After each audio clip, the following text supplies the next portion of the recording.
Welcome back to Single Fire Radio.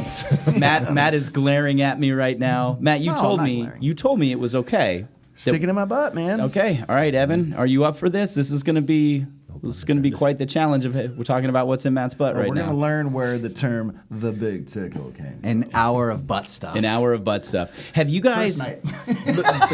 before I properly introduce Chris, have you guys ever met somebody, a man that is so damn handsome that you immediately don't like him?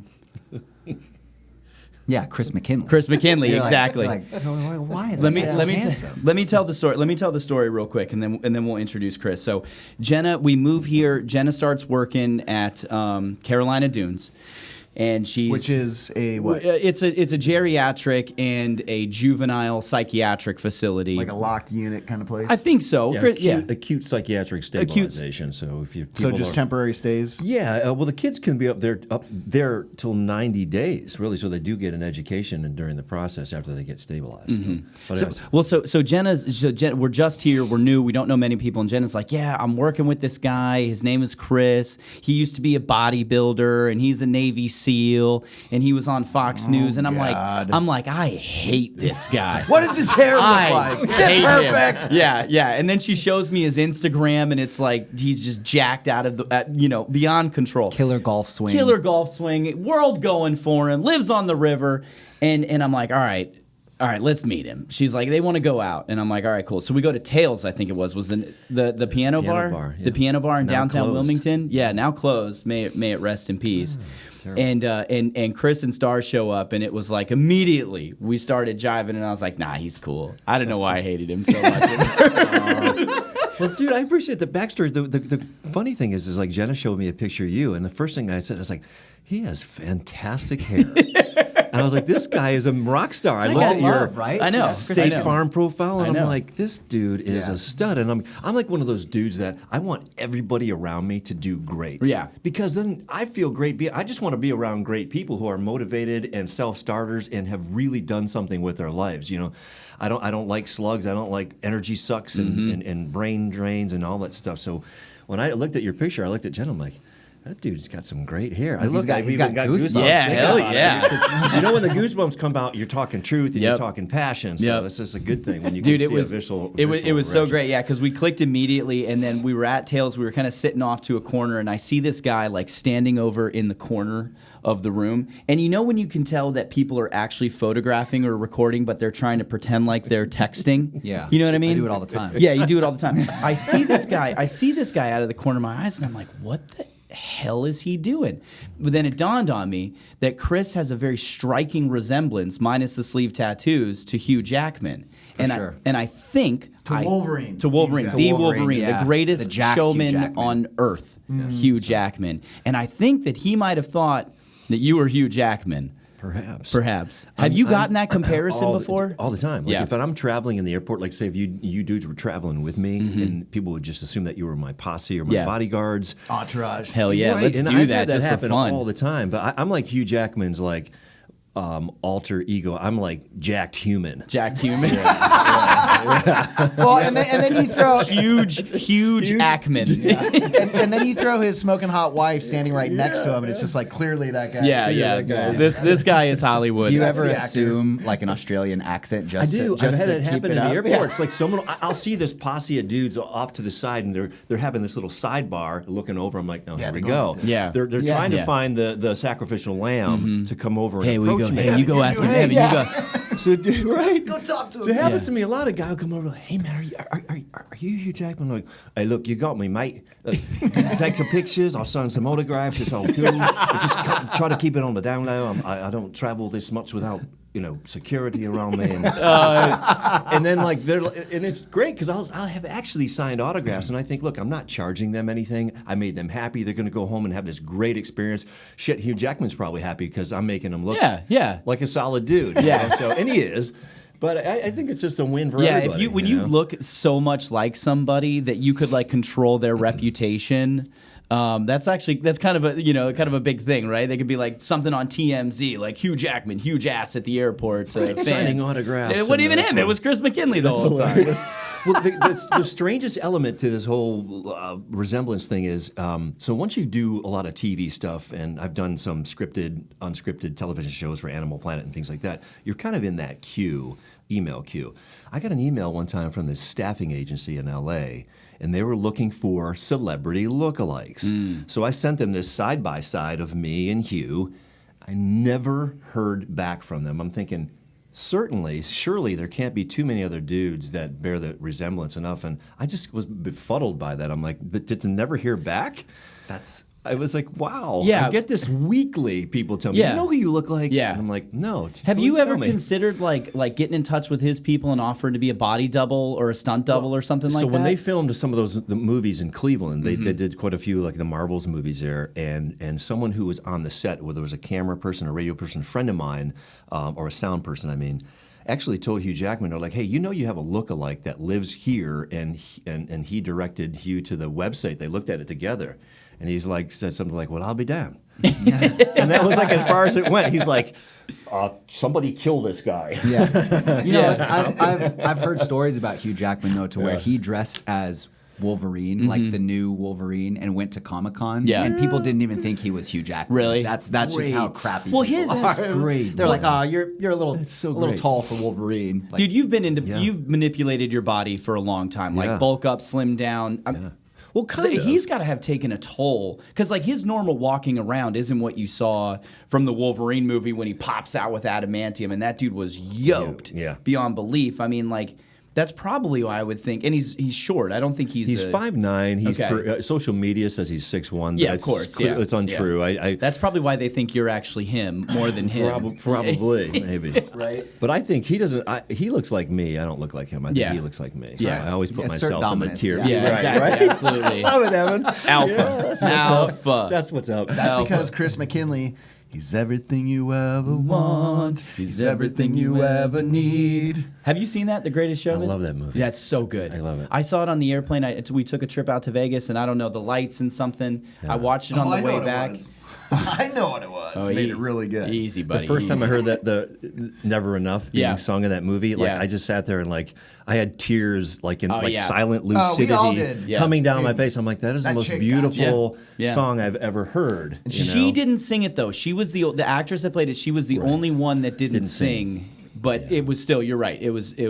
Have you seen it, Evan? No. Oh, I know that he's a Broadway showman, though, good. so I can only imagine how Dude, good it is. the soundtrack alone and the dance performance for every song, it's just. I know exactly what Chris is talking about. Like when you hear something and you're just like, Yeah. Yeah. like it's like silent, like choking. Well, the cry. point in the movie, too, where it comes and like it was so very like Chris got goosebumps again. I have goosebumps. I'm Yeah. a big goosebump guy. Homework assignment for everybody. Go yeah. watch The Greatest Showman. And get back get to us on it. goosebumps, yeah. It's so good. It's so good. Well, speaking of being alpha, you recently professionally stuck something in Matt's butt, and that is what we want to talk about today. Because you went from Navy SEAL, you a country music artist, you did all the TV work, and now you're a PA, physician's assistant. But you really help a lot of men and women from the military too, as well, sort of optimizing their hormone levels and things along those lines. So you stuck a pellet in Matt's ass. I'll let you guys go from Not there. a. Multiple. Several. Yeah. And we should say that got peppered. we did have Matt's agreement to discuss and this it was also before. in the cheek meat, not the hole. Yeah, why don't you describe set the Matt, table for our yeah. listeners, Matt, and then we'll As let someone Chris pick who up. Well, I'm gonna have to received lay it. down and pull my shorts down. On, Well, on we the don't table. actually have revisit it in your mind. Show Talk us us on, through show it. us on Steve. Where did he Show us touch on the you? doll. Show us where he touched you. So I, since I quit law enforcement, I've struggled with maintaining like a healthy testosterone level, and I've tried diet modification, plant based, workout regimen. It wouldn't fluctuate very much. So they offer hormone therapy there. And after Sarah started working there and she started really learning the whole BioT brand and like just all the mechanics that go behind these therapies in patients' bodies, she's like, dude, you need to do that. So I went in and I've had a bunch of medical procedures. You know, I've never been shy to like anything. And dude, I don't know what it was, but the second I went back into the Chris's office, my hands started getting all sweaty. But it was really simple. You lay down.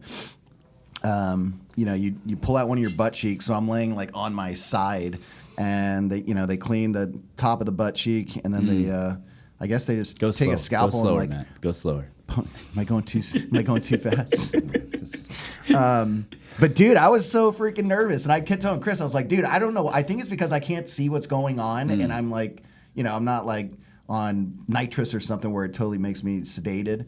But yeah, he numbs me up, and then a couple minutes later, makes a puncture with the I guess a scalpel, and then he has this tool that he uses to like kind of like slowly insert these little pellets that I felt like they look like chicken feed. Almost. Can you feel them? Can you feel them now if you touch around in there? It's deep enough in the muscle tissue, right, Chris? You can't feel. It's above the muscle. It's above the muscle, below the skin, so the sub-Q layer. Okay. But I put them in that little area where it's kind of like the outer middle portion of where your back pocket would be. It's like a shallow area, so it's below your belt and above where you sit, so you really don't have any day-to-day Right. appreciation Yeah. of it, right? It's like in your little butt pocket right there. and Yeah. a little Okay. indentation kind of where you're... It's actually a butt pocket. It is a now. butt pocket. Yeah. It's There's your pellets in it. your human safe. You're like a marsupial. Not as cute as a marsupial. marsupial. Mansupial. Matt's a koala with his little pellets tucked into his cheeks. Yeah. So you were, Chris, please tell me if this is a regular reaction, because for like a week or 2 weeks, Matt would come to the office and he was like so hyped all the time. He's like, dude, I feel like I'm in like 8th grade again is what I think you continue to say. Is that a normal reaction for people? It is. So it takes about 8 or 9 days for the pellets to really, truly become bioeffective. But there is a immediate, within 24, 36 hours, there's a what's the word we... I'm on my blanking out here, having a senior moment. Prepubescent? Like something, when you take something that you think is real, but Like a placebo. placebo, yeah. There's a placebo effect there, which is also good. Right. And we know that placebos in medicine can be just as powerful as a real thing because you're actually tricking your brain into healing itself. So there's a placebo effect that takes place, but about day 8 or day 9, the pellets will become steady state. And my goal is to take men back to the hormone levels that they had in their early 20s. As that's when we were bulletproof and we were on top of the world and nothing bothered us. We could party all night and work all day, and stuff just rolled off our backs like water off a duck's ass. So that's what I take men back to, and women as well. So it's totally normal that you felt like that. Then once your body kind of locks into that feeling, it's not as supercalifragilistic. It just becomes your everyday norm for about 4.5 to 5 months. And then we do it again. Yeah. Yeah. So you just refill it, go back in there, same We go to the procedure, other same side. technique. Yep. Switch Yeah, sides. I use my CVS app and I just refill it. Yeah. Yeah. Is that it? No. Chris shows up at your house, sticks a little hose on your butt, and whoop. No, you just stick your butt cheek through the drive-through window when you're right. driving through the pharmacy. right. Now that would be service with a smile right there. Well, so they are subcutaneous pellets, and like the equestrian field and the cattle field, they have these pellet guns that deliver that to the animal. So we haven't got to that point with human pellet insertion. Yeah, but that's like how you see it on like the Born Identity when they stick you with the geo tracker or something, right? Just like a little gun that plants it right in there. Yeah. So it's more of a refined technique right now. I do numb you first with 2% lidocaine with some epinephrine to control any bleeding, and then I use an 11-blade scalpel. And I go like 4 fingers width from midline, that being the butt crack, and I basically go 4 fingers laterally, and that's where I make my incision. But you're numbed up first. But to Matt's point, though, I've had this procedure about 5 times now. I sweat. I get nervous because, like you, as you so well pointed out, that it's not natural to have someone doing things to your butt cheek. In a medical office, you usually are sedated. Like if you get a colonoscopy, you're either general or twilighted with Valium or something where you're just not even aware. So, matter of fact, I did. Is that called date rape? No, in medical, it's different. Twilight Oh, it's okay. Twilight anesthesia. He's a doctor, It's a it's fancy okay. term for it. Yeah. Why does everybody keep saying Rooflin? Yeah, Rooflin. They should call him Flories. They couldn't even call him Roofies. Oh, my goodness. Hey, we're going to take a super quick break. We're having a ton of fun here with our guest, Chris McKinley, physician's assistant at Trinity Wellness Center, Waterford. Don't go anywhere. We'll be right back after this short break on Signal Fire Radio.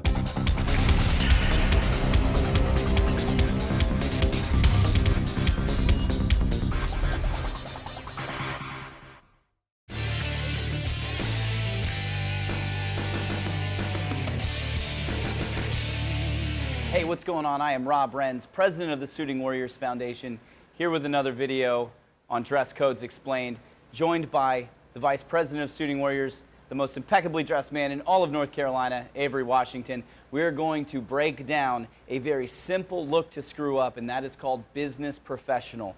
Now, business professional, you want to use it when the time calls for a tie, your best pair of shoes, and your nicest suit. Typically, this would be in a job interview, or if you're going to a partner meeting, or you're meeting with a big-time client, and you want to make the best possible first impression. So there's some absolute do's and don'ts when it comes to business professional, and we'll talk about them as Avery has demonstrated here. Number one, your shoes. I always start outfits from the shoes up. With business professional, you want to go with a nice set of Oxfords. Now, Avery has on a navy blue suit. You can go with black and navy any day of the week. I prefer a nice brown leather Oxford shoe to go with navy blue suits. I think it has just a nice little contrast to it. If you want to get creative and you want to have fun and you want to sprinkle in your personality with business professional, do it with your socks or do it with your tie. So you can see Avery here is a real estate agent with Coldwell Banker. He has on a little Coldwell Banker branded socks, so he's letting his personality show through just a little bit. Perfect suit for business professional, go-to 100% of the time is navy blue or charcoal gray. And if you are ever in a bind with what you should do with your shirt, you should always go with a white shirt. Blue suit, white shirt gives you endless options with your ties, which you can have a little bit of fun and show your personality through with as well. Now, a rule of thumb when it comes to wearing a suit, a shirt, and a tie is never put pattern on pattern. So Avery has a solid blue suit. He has a little bit of pattern in his shirt, but not enough to where it's really making him look too busy with the cross pattern tie. Sometimes you'll see guys that are wearing a window pane suit, a striped shirt, a cross pattern argyle tie like that, or a paisley tie, and it is just way too much. So when you're getting dressed in the morning, just always think pattern, plain, pattern, or pattern, pattern, plain. You never want to do three patterns on one. Typically, I think the best way to do it is if you're going to wear a pattern suit, wear a solid shirt, and then a slightly patterned tie, but never put pattern on pattern. Finally, Avery has kind of mixed in a couple of little accessories there with his cufflinks and with his watch and the pocket square. Generally, I hate it when pocket squares match exactly with the tie. So if you're gonna do a pocket square, fantastic. Just make sure it isn't the exact same pattern as the tie. Typically for business professional, I would go without a pocket square personally, but Avery is good looking enough that he can pull that off. That's gonna do it for this episode of Dress Codes Explained. Very special thanks to our sponsors, Blue Mind Co-working, which is where we are recording here today. If you are interested in learning more about Blue Mind, check them out online at bluemindcoworking.com.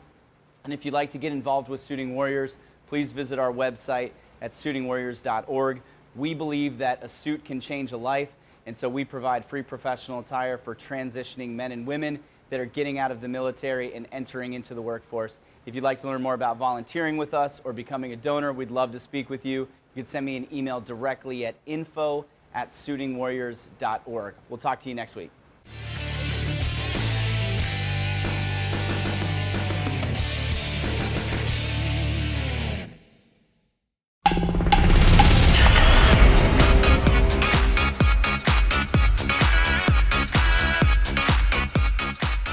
Being that I've been full-time with Signal Fire now for a few months, I find a frequent question that clients and prospects are asking me. So when we enter into this partnership with the Signal Fire team, what is the experience going to look like? We have the fortunate location of being in the Cargo District here in Wilmington, North Carolina. We got a brand new studio and a pretty cool vibe co-work space called Co-works. And we bring in our clients to the studio once a month, 3 to 4 hours. And in that time window, we talk about the things that you're passionate about, the things that pertain to your business and that are gonna help grow either your products or your services, but it gets your niche, it gets your value proposition out there in the most engaging content, which is video. So here in the studio, in that 4-hour window, we develop podcasts, YouTube video, YouTube channel videos, and the soundbite videos, which are 60 and 90-second video segments used to leverage on social platforms. And 7 days after recording, you get an email from me saying, hey dude, here's the link to the Google Share Drive. And that's where the journey begins, where we begin coaching you how to use our marketing model to leverage the greatest value out of all these media assets. So please, we are here, ready for you, and we can't wait to bring you in the studio.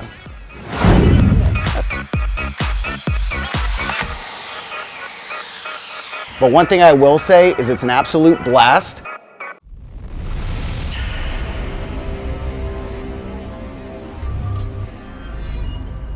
Hey, welcome back to Signal Fire Radio. Have a fantastic conversation going about what's in Matt's butt with our guest, Chris McKinley from Trinity Wellness at Waterford. Okay, I think I did that wrong on the outro. Evan, you corrected me. No, I wasn't correcting I you. should know because my wife works there with you. You should. Yeah, but is it Trinity Wellness Center? Those are the other... Yeah, Trinity Wellness Center, the mothership is on 17th Street. Mm-hmm. So if you do find them based on just Googling that, it will take you to our location at Waterford and Leland. So it's all connected. That's a hyperlink. You guys did a great job over there. I mean, that's just like it feels more spa-like than it does medical office. Totally. I You agree. know? Yeah. We get that, and that's kind of what we were shooting for, because medical offices, they can be very cold, and just impersonal, Sterile. Yeah. And we wanted, it smells like coffee when you come in there. We've got white furniture, a fluffy couch, some interesting, Precious little canine. Yeah. Yes, yeah. We have our Who, if commanded Belgian in German, Malinois would there. maul your The face Belgian off if murder necessary. dog. Yeah. Is he back home now? Because I know you guys sent him away for a little while for Yeah, training. he's going to come back the end of this week, and I miss him dearly. I find myself like pretending that he's still in the house, like because you have those morning rituals with your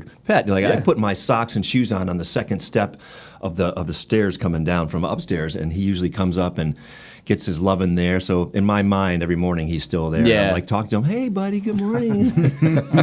It's like kids. You Pleasant can't wait to give fiction. them away for a little while, and then as soon as they're gone, you're like, oh. I think I kinda missed miss him him. quicker than Star did. Yeah. It took Star about like 10 days before she's like, I really miss Titan. Like hour 36, I was like, oh man, Yeah. I miss this guy. I'm feeling kind of soft right I now. miss that asshole.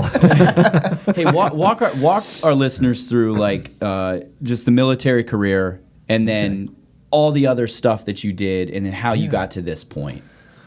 Okay, so I was in the Navy for a little over 10 years. I went right from the recruiter's office to boot camp to SEAL training or BUDS. I never had another Navy job other than trying to be a SEAL or being a SEAL. Multiple deployments. I got hurt in Iraq in 2003. I came home and I needed spine surgery. I got it at the Cleveland Clinic. Ended up being the final surgical procedure, and basically had to learn how to walk again. It took me about 3 months, and I just decided, hey, I need to make my own workout class so I can kind of rehab myself and be around other people and have a fitness goal in mind. So that was very successful. And at that time, I went to PA school. I became a physician assistant, which now they've rebranded the name to physician associate, which I think is a little better because I never felt like anyone's assistant truly. I was basically just like an extension of the physician. So I think physician associate was a good name change. Now, were you a corpsman? I was. I went to the 18 Delta Special Operations Combat Medic course at Fort Bragg. Sock-em. That's what you did, right? No, I never went to Sock-em. Oh. No. So were you I was a normal 68 man. whiskey? Mm-hmm. Okay. So I went to PA school, and my plan was to go back and just going back into active duty. But I kind of got approached and contacted and called by a gentleman by the name of Eric Prince, who's kind of founded this small little company called Blackwater. You might have heard of him. You may, yeah. That became U.S. Training Center and Presidential Airways and Z and whatever iteration they're on. Academy. Yeah, right. Well, that was different. Oh, was it? That was a Ranger SF founded company, and they're out of I think Michigan or Illinois or something like that. But so Eric said, "Hey man, what are your plans?" I told him my plans, and he said, "Well, let me sweeten the deal for you. Let me show you another way and the light and the truth." So, long story short, I accepted, and I was making $1,600 a day. Doing some pretty clandestine, dangerous stuff in Pakistan and Afghanistan, beer down to the top of my chest. And it was good. So I did that. I was on the payroll at Blackwater from 2003 to 2012. And I was functioning as a PA in and around those duties. And it was a good deal. I set up the whole Al Qaeda in the Maghreb project in North Africa. So we were surveilling and knocking down these Al Qaeda training bases in these North African countries. That is such a permissible environment. It's a very, very kleptocratic countries, and they'll let you do anything there if the price is right. So it was a safe haven for Al Qaeda, and we knew that. In contrast from flying a plane from Europe to America, like Casablanca in Morocco was only about a 4.5 to 6 hour flight to Atlanta, depending on prevailing winds, and you can get an airplane into the U.S. with a lot more fuel on it from this point. So we needed to address Al Qaeda and prevent future terrorist threats from an aviation standpoint by knocking these camps down in Africa, and plus they disseminated terror mindset all over the place from there. So I stood that up in 2007 and was there until 2008. And I wore a couple of hats. I was director of medical operations, assistant assault cell planner, and VP of logistics. So it was a really cool experience that kind of led into other business ventures for me. After that, I started two companies that were involved in the spinal device distributorship space, so selling rods and pedicle screws and biologics to help the aging and injured spines. So I set up two companies, and that was very, very lucrative. And I kind of got out of that and went back into being a full-time PA. I sold those two companies. Went very well. So were you just over it? No, I wanted to get back into patient care. And I just kind of missed that aspect of it. And I had a master's degree that I wasn't truly using. Kind of like Matt. Matt has What's your master's degree? He has an MBA. MBA? Yeah. Well, you should be running Signal Fire Media. He's working on it. Should I know? I can't get above housekeeping. Well, and I only say that because, right, as a team, Yeah. and y'all know this, you want people smarter than you surrounding you, because that makes your life easier, and then you learn things, and it's just this great uplifting environment.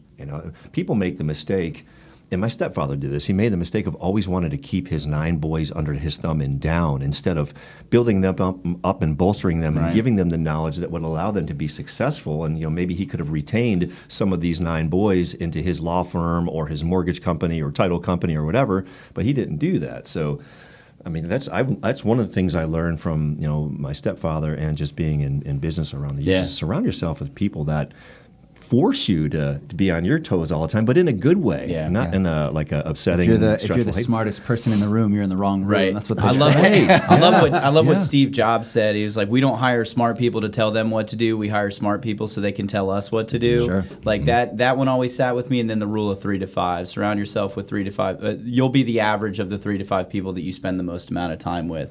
And if you're hanging out with 9 broke friends, you're going to be the 10th. There you go. That was the third one. And that's it. That's a great ratio.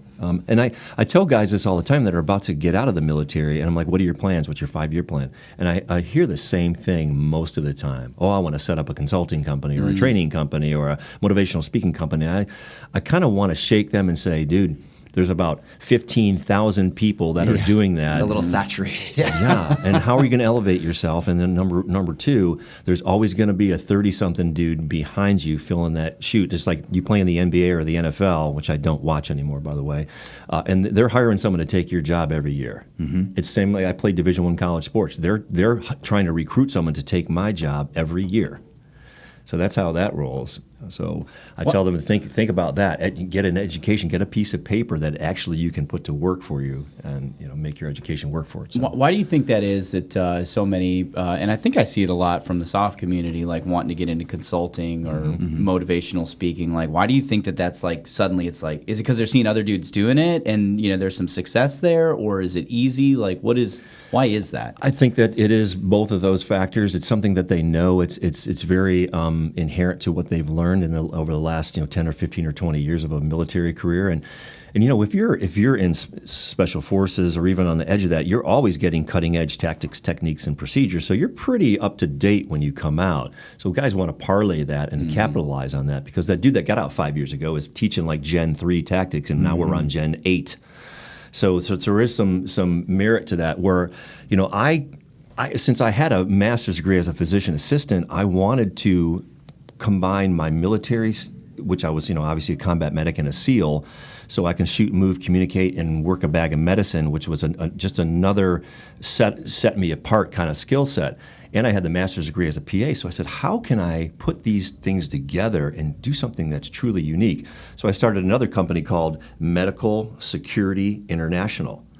And we were like a concierge medical training company that existed to help police officers and survive deadly force encounters, like what to do when you're shot and you're still being shot at. That was a line of service.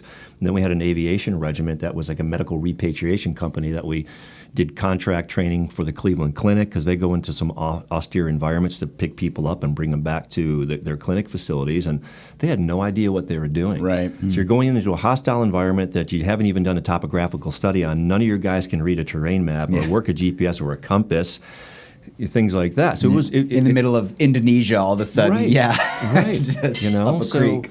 So I tried to parlay that, and then I was working that company where we were having good success, and I started a little thing happened, and Bin Laden got shot in the face. So at that point in time, I had done some small TV stuff locally, and one of my buddy's daughter worked at CBS local in Cleveland, Ohio, and he said, hey, I'll just use a fake name, Jan wants you to, can you be interviewed on the show? So I'm like, sure. So I went on at like Friday morning at 5 o'clock. I had a beard down to here, and I had like hockey hair. So I at least had to shave my beard. I took it down to nothing because at that time I was going back and forth overseas, and I didn't want anyone to recognize my overseas appearance. So I went clean shaven, and I had like the hockey hair, and went on the show. And once you're in a CBS or NBC or ABC video, all those networks have access to it. And it just spread like wildfire through the television industry. And then before I know it, I was doing Discovery Channel shows, and was a regular on Real News and Fake News and somewhere in between. It was a wild ride. What was that first interview about? Like, what did they want you? They wanted your to insight just on? to get my take on preparation for the mission, how the mission went down, what challenges they faced, and why did that helicopter crash, and what did With they the Bin do with Laden it. raid, you're saying? Yes, yeah. So just. And it's funny because I started doing these appearances, and I actually got a call from Colonel David Sutherland, who at that time was Admiral Mullen's first assistant, special assistant, and he was the chairman of Joint Chiefs of Staff, Admiral Mullen. And he said, hey, Chris is Colonel Sutherland. And it was weird because I had met them about a year before I did any TV stuff at the City Club in Cleveland. They were short one security person. And Colonel Sutherland saw that I had a trident on my lapel, and I saw him talk to Admiral Mullen. And they're like, hey, we're a guy short. Do you want to step in on our security detail? And I'm like, absolutely. So we kind of kept in touch. And then when I did the TV splash, he called me. He's like, dude, you're great on camera. You know exactly when to shut up, and you're very articulate, and you offer a good insight without giving away the secret ingredients. He goes, we want you to keep doing it. He goes, and contact me, an hour or two before you're going on a show, and I'll give you some things that I want you to talk about. So I was like, at the end, I was telling you, Evan, already, I was promoting websites for them, like, hey, go to Navy SEAL fundraiser.com or taskforcedagger.com and donate if your heart tells you to do so. So I was pumping out a lot of these little goals and dreams and desires and websites for Special Operations Command, and pointing people towards fundraising efforts. And so it was really cool. It was a really cool experience, and Colonel Sutherland and I keep in touch to this day. He's a good cat. So we got about a minute left. I think one of the things I've always found, a minute left in this segment, I've always found so fascinating about you. Do you feel like you're just always in the right place at the right time, or have you? Obviously, you've probably positioned yourself. Because I know how hard you work on. The harder you work, the luckier you get. Right? Is that what it is? It's like I've always kind of let my passion be my guide, and if I see something and it's the right thing to do, and I can feel it, and it's goosebump moments for me, and it's just my heart is telling me to do it, I do it. And and obviously, I say to myself, hey, is the juice going to be worth the squeeze? Because as humans, as people, we need to get something out of it, whether it's free advertising and so on and so forth, even monetary or both. I laugh when I hear these guys, oh, I get sponsored by this company, that. Oh, so they give you free shit to wear, and it costs them $2 to make in Korea, and they sell it for $40, but they're giving it to you for free? I said, no, bro. I said, you want a product plus sponsorship. That means, hey, here's all the gear, plus we're going to give you $1,000 a month. Now you're talking. Yeah. So things like that. But I've always followed my heart and my passions, and if it made sense And it was something that I felt passionate about, and then I would do it, and it's always paid dividends, because I think when you follow your heart, it usually doesn't lead you wrong unless you're just a heartless bastard. Yeah, well, And there's time for that too. there right? is time for that. Yeah, That's right. yeah. Sometimes That's you when need you go bad with your- dudes to do bad things. That's when you go with your gut Yeah, instead, exactly. you know? That's what. Yeah, Switch it to the gut. first, Yeah. the second brain takes Yeah, over, right? exactly. That's right. All right, we're gonna take a real quick break. Don't go anywhere. We're gonna come back and finish up with our guest Chris McKinley right here on Signal Fire Radio.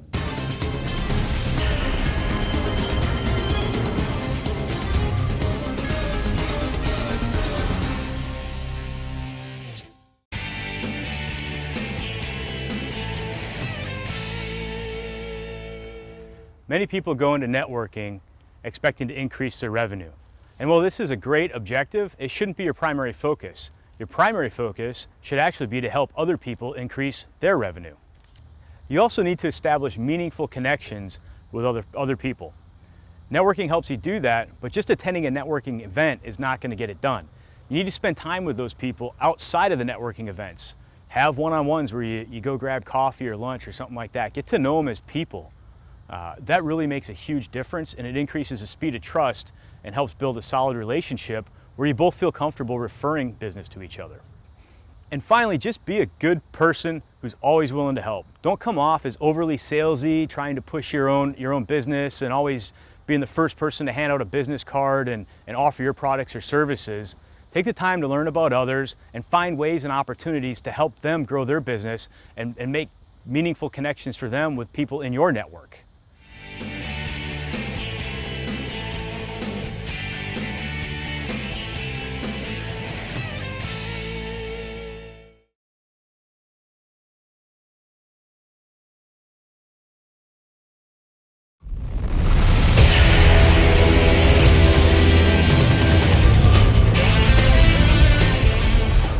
We started Signal Fire Media with one goal in mind: to make content creation easier for you.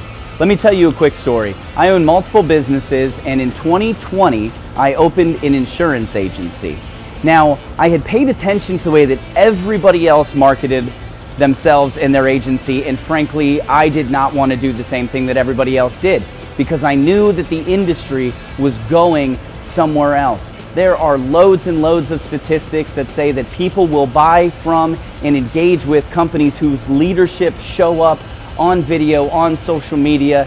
There's more than enough social proof out there to suggest that video content gets you better engagement online. And so heading into the opening of this agency, I knew that I needed to have a big digital media presence. What I didn't know though was how video content creation would change my business for the better. I came to a place where I had no network, I had no customers, and so we literally started from ground zero. I started consistently posting video content somewhere around March of 2020, and by October of 2020, we're one of the top 200 commercial insurance agencies in the country. I was recently recognized as being one of the 40 under 40 here by the Wilmington, North Carolina Chamber of Commerce. That if you are thinking of new, meaningful ways to get your message out there, to interact with potential customers, please consider doing video content. And if you want, we would love to have a conversation with you about how we can make video content creation easy for you.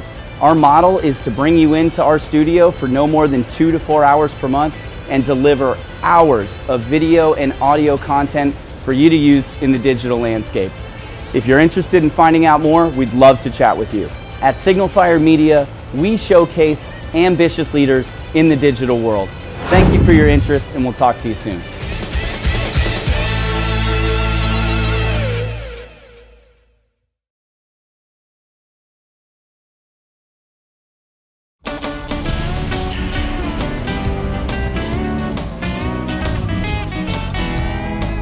Hey, welcome back to Signal Fire Radio. Fantastic, super fun conversation going about what's in Matt's butt with our guest, Chris McKinley, Physician's Associate. Hell yeah. At Trinity Wellness at Waterford. So during the break, we were chatting a little bit. Just, I think, kind of what makes Matt's procedure and his treatment different experience with what I'm else. not going through treatment. It was a treatment, though, right? AA. Or it was just a procedure? I call it a therapy, Dude, which Jenna could gets, be totally incorrect. Jenna but gets on me all the time because, like, I didn't really, each one of those things means something different, right? Therapy, treatment, It's like procedure, syndrome, disorder, or disease, conference, it all means expo, something trade different. show. It all has a very specific meaning. I didn't know these things, so Jenna gets on me about LGBTQ. it. So. Yeah. You know. I saw a plus sign in Plus one something. recently. I I don't know. numbers It's now. getting I wild. don't know. I have no idea, man. Yeah, we'll save that for another show. But what you do, Chris, is very different from what the market does, I guess I should say. So explain a little bit about that. Yeah, so if you go to most hormone clinics, they have one template for everybody. You just come in, and based on your age and your weight, you're like, hey, you get X amount of milligrams.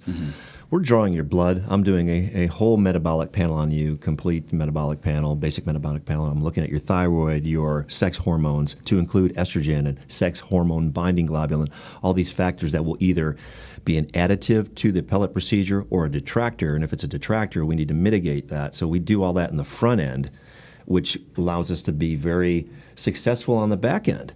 And so if you're, most men will lose 50% of their testosterone by the time they're 40. Women lose 50% of it by the time they're 28. So for men, some of your signs are you're not thinking as clear as you used to, you don't recover from anything physical, your sleep is poor, obviously some erectile difficulties, you're getting truncal body fat. These are some of the things that are clues to what's going on. And I tell guys and gals all the time, I'm like, look, we don't have to age like our parents and grandparents did. You know, it's not, hey, do you age and you lose hormones, or do you lose hormones and you age? Both of those are true. And if I can keep you at a level that's physiologic, then I'm contributing to just overall general wellness. We know for men the range is 300 to 1,000 with T. You know, 296 to 986. Let's just call it 300 to 1,000. You go to a normal doctor, a regular doctor, and you're at 305.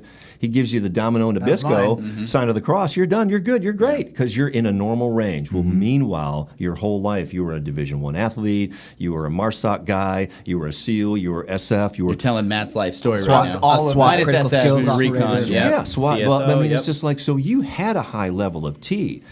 And we know that when a man is below 500, all-cause mortality increases. That's your chances of dying from anything, heart disease, aneurysm, stroke, dementia. Below 500, that's the magic number. So I think, say, if 500 is good, why shouldn't I have you be at 900 or 1,000 or 1,100 like you were when you were in your 20s? When you were doing everything you wanted to do. But now you have a mature mind. A lot of guys say, well, I'm not going to have an affair on my wife, are you? I'm like, well, do you want to? Yeah. If you have a mature You still have mind, decision making and that's human right, agency. That's right. Yeah. But, so you You're not have a just little bit more. jacking it Yeah. 24/7 like a 13-year-old. I need meat. I need meat. So you have to assuage people because that is a common question I get from dudes, and it happens to more like guys around my age in their late 40s, early 50s. The guys that are 60 or 70, they don't care. They're like, hey, if I'm I don't care. Just Let's give get me the some good lead stuff. in it. Just give me the good stuff. Yeah. Make it work. Guys like, hey, we'll just put lead in my pencil. I said, well, yeah, but do you have anyone to write to? You know? And he goes, yeah, that's true. That's another.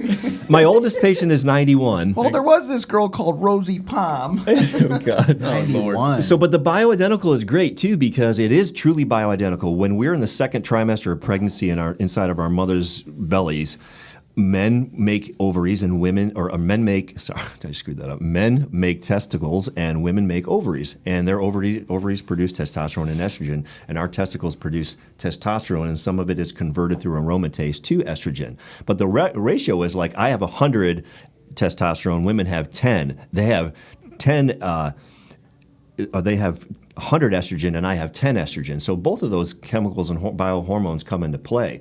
But this is bioidentical. It's the same stuff that we've created in those structures since we made them. So it's not synthetic. Your body knows exactly what to do with it.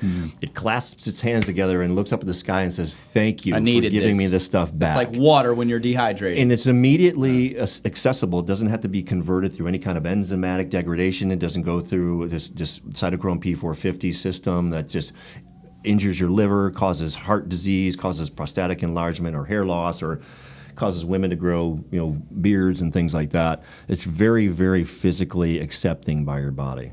So, question then, because so you said it 50% of men, or men will lose 50% by their 40th birthday? Around 40, 38 to 42. And of course, that's painting with a broad brush. Everybody's a little bit different, but I'm sure that there's some lifestyle type things that play into that. Mm-hmm. Are there, what do you recommend for somebody like me who's 36 and I'm approaching 40? Yeah. So that deadline number, what are lifestyle things that men and women can be doing in their 20s, their 30s, their 40s to boost those natural hormone levels? Is that an option? It certainly is, and the number one thing you can do is just get exercise, sunlight, and sleep, and eat a healthy diet. Carbs are not our friends. Most of our genetic material was formulated 2.5 million years ago, before there was corn, wheat, oat, and soy. We started farming those things in about 50,000 years ago, and people have been growing sideways ever since. I follow basically 3 diets: keto, paleo, Mediterranean. Yeah. Farm to table as much as possible. Blue region. Yeah. So non-GMO. GMO is a problem too. We've seen the gluten craze, just gluten intolerance and gluten allergies spike because of the GMO business.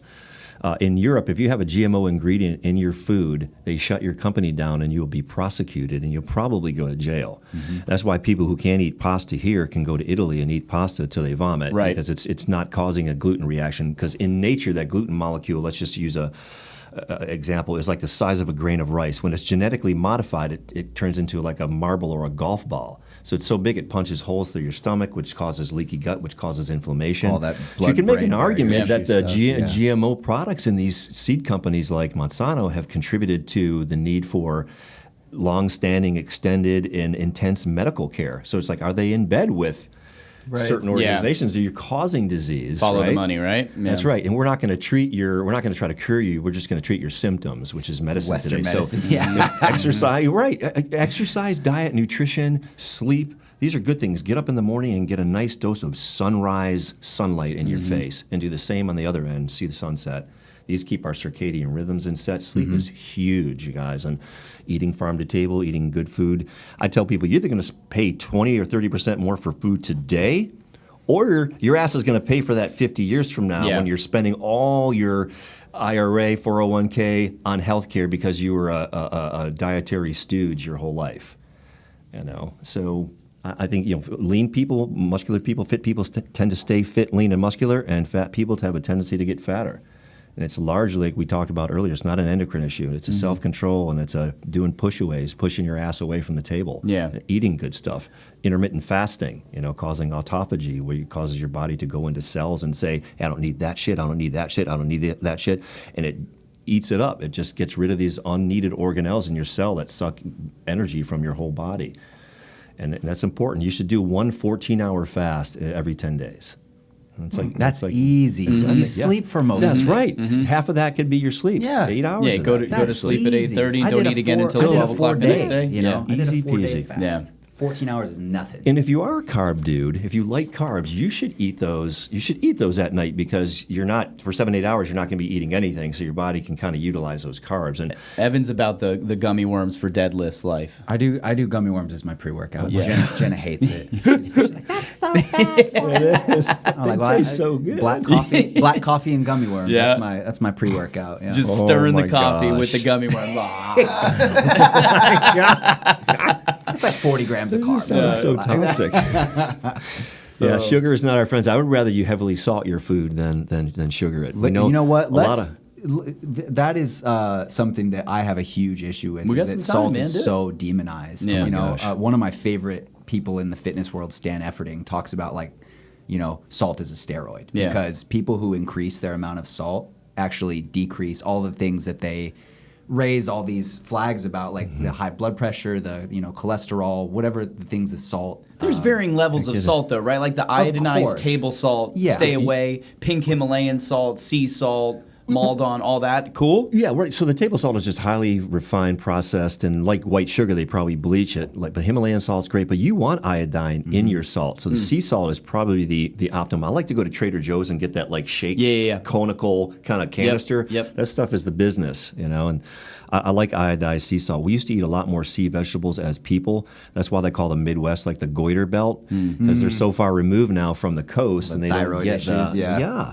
And I'll take an iodine capsule like once every 2 days or 3 times a week, just to round it out. Write out like a month for me and tell me Okay. what my life should look like, because you're in your mid 50s, right? Or early 52. 52, early 50s. Yeah. I believe, and we've talked about it on this show a bunch of different times, like the decisions you make in your 20s, whether that be physical, emotional, spiritual, financial, anything, will play a part in how good your 30s are.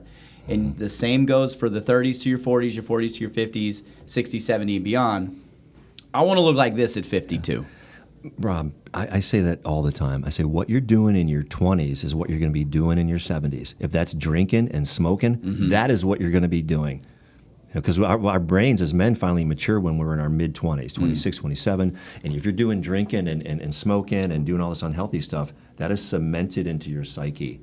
And that's going to be your reality at 70. Or it's going to be a very 15, 20-year road to stop that stuff. And I laugh when people go, oh, but your lungs can re-heal in 10 years. Well, that may be true. But what nicotine does in serum when you smoke for 30 or 40 years, what nicotine does is it changes the composition of your arteries, veins, venules, and arterioles from garden hose that can expand and contract with pressure to PVC pipe. So that's why most people who smoke and stroke, they have a stroke at 2:30 in the morning on the shitter when they're grinding out that 8 pounds of steak they ate earlier in the day.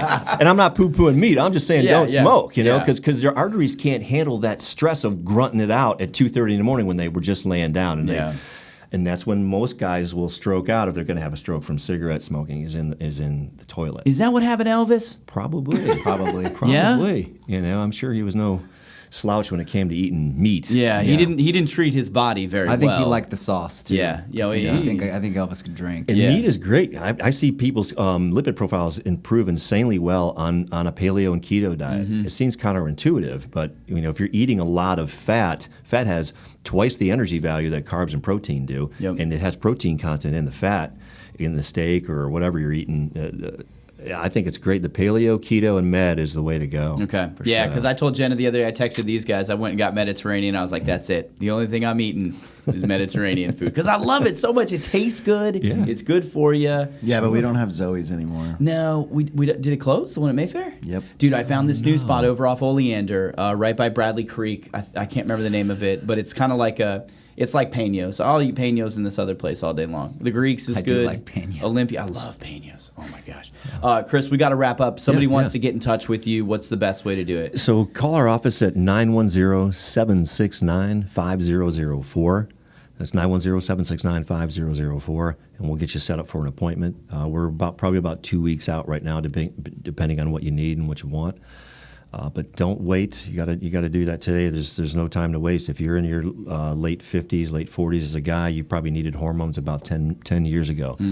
And it's not a bad thing. Like I said, we don't have to age like our parents and grandparents did. Yeah. Well, you guys are doing awesome things. The whole team over there, Tom, you, Jenna, obviously, Sarah, Star, you guys are doing awesome stuff, improving the lives, health, and well-being of our community, man. So you guys keep at it. I love it. Your wife bought this Ironman scale, and I did it the other day. And the cool thing about it is it tells you your biological age. Like I'm 52 and I stepped on that thing and said I was like 35. Hell yeah.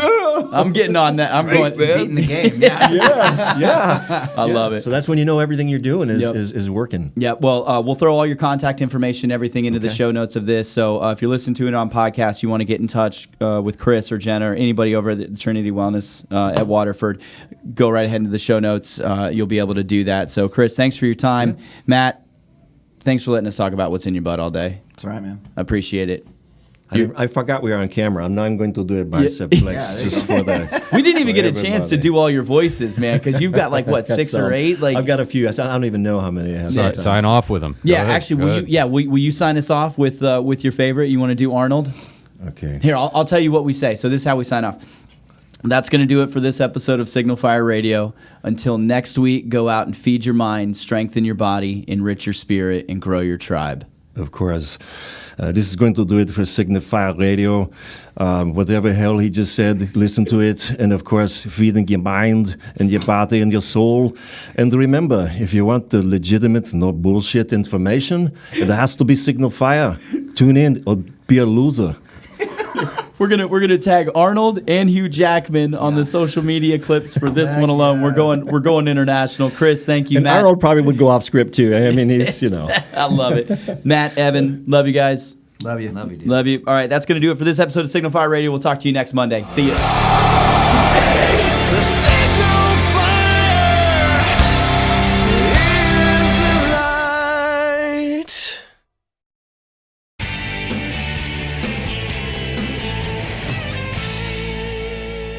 At the VBC, we believe there are 3 things that a veteran stands to lose when they leave active duty, which can contribute to increased struggles and stress once they enter the civilian sector.